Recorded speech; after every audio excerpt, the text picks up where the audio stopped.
দেশের সাধারণ মানুষ যেন স্বল্প খরচে বিশ্বমানের নিউরো চিকিৎসা পেতে পারেন, সেই লক্ষ্য নিয়েই এই বর্ধিত ভবন নিউরোসায়েন্স 2 নির্মাণ করা হয়েছে।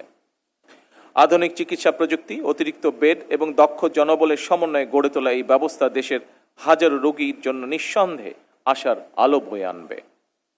অবশ্যই শ্রোতৃবৃন্দ, শুধু প্রযুক্তি থাকলে একটি স্বাস্থ্য ব্যবস্থা উন্নত হয় না।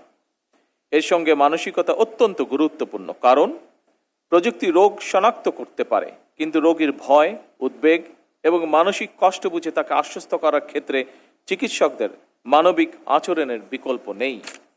একথা আমরা সকলে উপলব্ধি করি। রোগীর প্রতি একজন চিকিৎসক বা স্বাস্থ্যকর্মী সহানুভূতিপূর্ণ আচরণ, মনোযোগ দিয়ে রোগীর কথা শোনা, রোগীর মানসিক অবস্থা বোঝা এবং রোগীর সঙ্গে সম্মানজনক আচরণ চিকিৎসার মান অনেক বাড়িয়ে দেয়।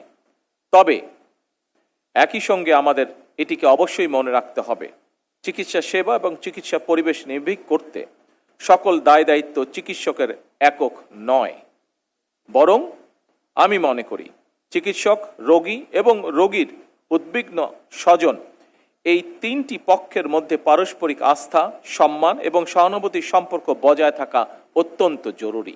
এই 3-এর মধ্যে পারস্পরিক আস্থা এবং সম্মানের পরিবর্তে চিকিৎসকরা যদি নিরাপত্তাহীনতা অনুভব করেন, কিংবা রোগী এবং রোগীর স্বজনরা যদি চিকিৎসকদের উপরে বিশ্বাস এবং মর্যাদা সম্পর্ক অনুভব না করেন, তাহলে আমরা যতই হাসপাতালের অবকাঠামোগত উন্নয়ন করি, চিকিৎসার জন্য বিদেশ বিমুখতা বন্ধ করা যাবে না।